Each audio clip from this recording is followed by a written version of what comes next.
now we move to the world of politics, where we're going to get a lot of interesting information from Dr. Craig Albert. He is a political scientist at Augusta University.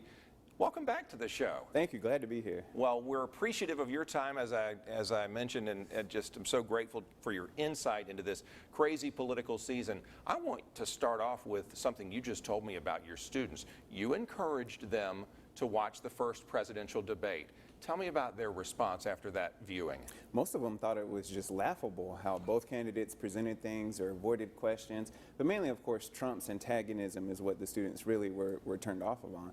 And the candidates have a trouble with this group of age, and particularly the millennials. And the debate just showed why they're having trouble with them. They're not speaking to the millennials. They have no understanding of what the millennials want to hear. And so my students who are dying to support somebody, to speak to them, to speak to their causes, just were turned off from the debate. Well, let me ask you this then. Because of Trump's behavior or their interpretation of it, did they sort of go pro-Clinton at that point? No, because she's not talking to them either. So they say, we don't like Trump, but we certainly don't trust Hillary Clinton. So that trust issue for Hillary Clinton is damaging her, for millennials in particular. Can anything be done in the month that's left, or are the millennials just going to be forgotten? I hope they're not forgotten. They are the largest segment of voters now alive. There are more of them than there are baby boomers, who used to be the segment of population that was the largest. So both campaigns really need to reach out to the millennials right now. I think both of them still have a good chance to do that, and I think that's probably where they'll pivot for the second and the third debate. So it's not too late, but something has to happen because more millennials are going third party than ever before. Let's talk about, well, I want to talk about the third-party candidates in a moment, but first let's take a step back and talk about the election in general. Craig, in your time studying these things, have you ever seen one that is so negative and that is so nasty? This is the worst I've ever experienced, by far. Not just on how they talk about each other or name call, especially Trump here, but their lack of substantive details on policy, especially foreign policy. What are their actual agendas? What do they plan to do? I have no idea what the actual policies of either candidate is right now. Yeah. And that's, very, concerning for me as a citizen and a political scientist. Does this mean, though, that someone behind the scenes, some highly paid consultant, is saying, keep doing this, it works? Even though we hate it because we're not getting anything out of it, Craig, they keep doing it. Is it working? It depends on what their base is. I don't know what their campaign managers are telling them, but they're trying to appeal to their base. So Hillary Clinton really needs the Obama coalition to come out and to support for her. So right now, over millennials, over any other audience, she's trying to get that core base of Obama supporters that voted for him in high numbers in the first and second election for her. Trump, we're not sure who he's going after. It looks like he's really trying to appeal to his base supporters, not the Republican Party's base supporters, his base supporters. And so everything he says is towards them. Do poll numbers matter? It's tricky. I was having a conversation about this earlier. What we understand is that we can't trust the poll numbers, especially for Trump's approval ratings or not, because a lot of people are hesitant to say that they're going to vote for Trump. And so we have this in all surveys. People lie about their income, for instance. People are biased towards what they think you as the pollster want to hear, so they change their real feelings to match you, so they don't feel like they're going to offend you. And so there are some polls suggesting that people aren't being honest about who they're going to vote for. And so this could be dramatic. I'm sure it's within the margin of error, but a 4 or 5 or 6% deviation could turn the election. Right. That's what I was going to ask you. Does that set this up for just a huge Trump landslide because the supporters have been laying low? It's too, nobody knows. I wish I could give a better answer, but we just don't know what it's going to look right now. What we can say is that Hillary's numbers are slightly increasing since the presidential debate. Yeah. And so it's really, I think, in my personal opinion, her race to lose right now. So just from these first few questions, you think that the debate bump is possible, that people are paying attention to and making decisions based upon the debates? Absolutely. I think more than ever they're important this year, especially more than the last couple of elections.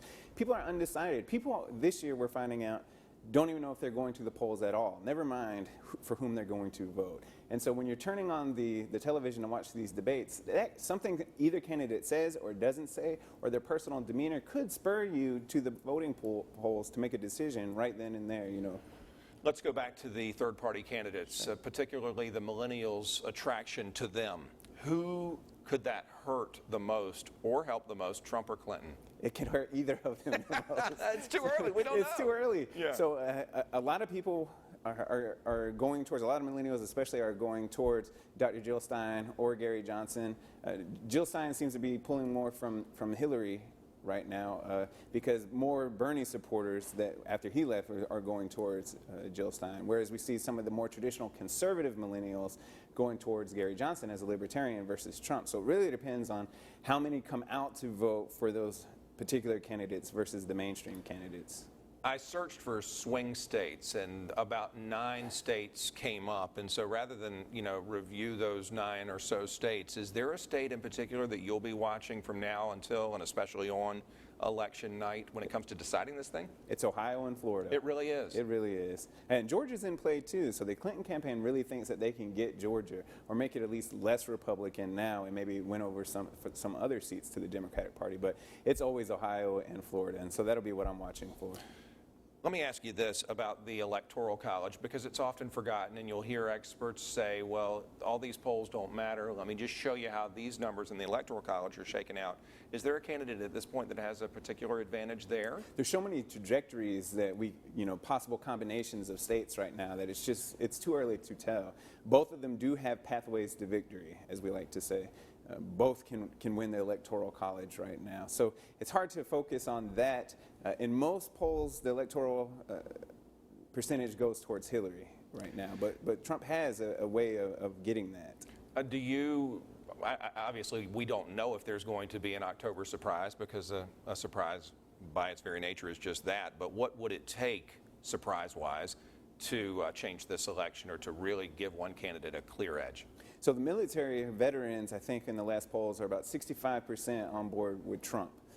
So if there's some kind of serious domestic attack, terrorism attack on the United States, something catastrophic happens in international affairs, I think some millennials might have the impetus to vote for Trump at that time. Maybe right. Perhaps more military people will vote for Trump. So I think anything like that will hurt the Clinton campaign right now. Do you buy into the threat of the WikiLeaks releases week after week having an impact on Clinton? I don't think so. No. I don't think if anything with her internet scandals, the email scandals, that hasn't turned your way yet, nothing further would. And I wouldn't be too worried about that. What about other fundamental factors that might influence this election? If the economy all of a sudden tanks in the next couple of days, could that do it? Sure, absolutely. Mm-hmm. Or if the economic numbers become very positive, we saw a jump last month, which was used by the Obama administration to see you need to vote for Hillary because is the trajectory that we're going to be on in the next few years. And so President Obama thinks that Hillary will continue his legacy, economic legacy as well, which is improving in the past few months. And so if something great happens in the economy, you could see that helping Hillary. Who will be our next president? You must answer me. I've been wrong with every prediction I've made about Donald Trump in the past 2 years. So I'm gonna say Hillary Clinton will be our next president, with the caveat that I've been wrong on every prediction. Okay, no, you're totally covered. You're totally covered. When we have you back next year, we'll look at that. But yeah, you just don't know at this point. It's too close. But it'll be interesting to watch, and I really appreciate your expertise. I know that we're going to turn to you a lot more in the days ahead, and I thank you. Absolutely. Is someone's phone ringing on the Means Report? It may be. That signals our time to go to break.